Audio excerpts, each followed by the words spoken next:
आज आपण केक बनवणार आहे। त्यासाठी 2 वाटी आपण मैदा घेतला आहे।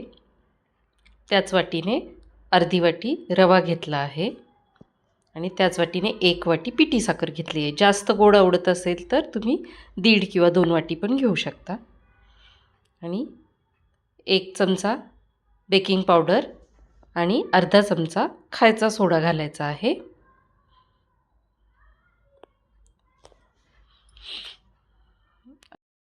आणि आता आपण 1 वाटी दुधावरची साय टाकली आहे। त्याच्याऐवजी तुम्ही मिल्क पावडरही टाकू शकता।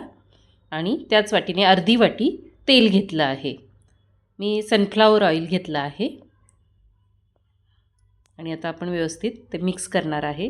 याच्यासाठी आपल्याला अजून 1 वाटी दूध लागणार आहे, पण आपण ते थोडं थोडं घालायचं आहे आणि व्यवस्थित मिक्स करायचं आहे। एकसारखं फिरवायचं आहे। अगदी 10 मिनिटे लागतात फिरवायला एकसारखं।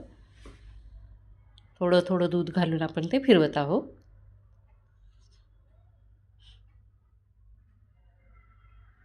आपल्याला राहिलेलं दूधही घालावंच लागणार आहे। बरोबर 1 वाटी दूध लागलं आहे आणि 1 वाटी साई। आता आपण इसेन्स टाकणार आहे। छोटा अर्धा चमचा इसेन्स टाकायचा आहे।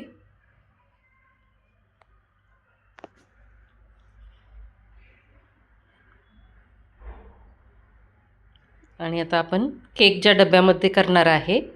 केकचा डब्बा किंवा कुठलाही तुम्ही घरातला डब्बा घेऊ शकता। त्याला थोडंसं तेल टाकून ग्रीस करून घ्यायचं आहे। सगळीकडे हाताने फिरवून घ्यायचं आहे तेल आणि त्याच्यावरती 1 चमचा मैदा घालून आपण ते सगळीकडे फिरवून घ्यायचं आहे।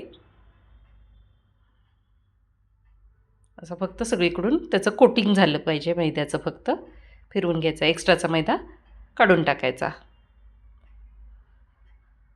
आणि तिकडे गॅसवरती पण मी जाड बुडाची कढई गरम व्हायला झाकून ठेवली आहे, प्रीहीट व्हायला फक्त। त्याच्यामध्ये काहीच घातलेलं नाही आहे, मीठ वगैरे।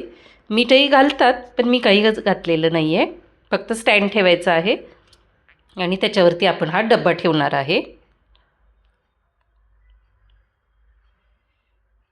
आता हे व्यवस्थित टॅप करून घ्यायचं आहे थोडं। आणि आता आपण त्याच्यावरती ड्रायफ्रूट घालूया। तुमच्या आवडीने कुठलीही आवडत असतील ते ड्रायफ्रूट टाकू शकता। त्याच्यामुळे दिसायलाही खूप छान दिसतं आणि चवही छान लागते।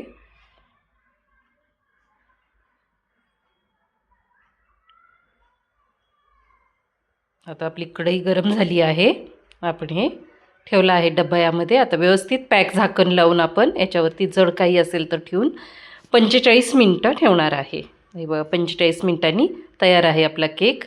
स्टिकला अजिबात काही चिकट लागलेलं नाही, म्हणजे आपला तयार आहे केक। कढई बाजूने सुटली आहे व्यवस्थित। आता हा थंड करून घेतला आहे आपण 1 तास आणि मग घेतला आहे आपण काढायला। बघा किती छान निघाला आहे। तयार आहे आपल्या अगदी घरच्या साहित्यामध्ये पटकन होणारा केक। खूप छान, अगदी मऊ होतो। तुम्ही करून बघा आणि मला कॉमेंट बॉक्समध्ये नक्की सांगा। खूप छान होतो केक।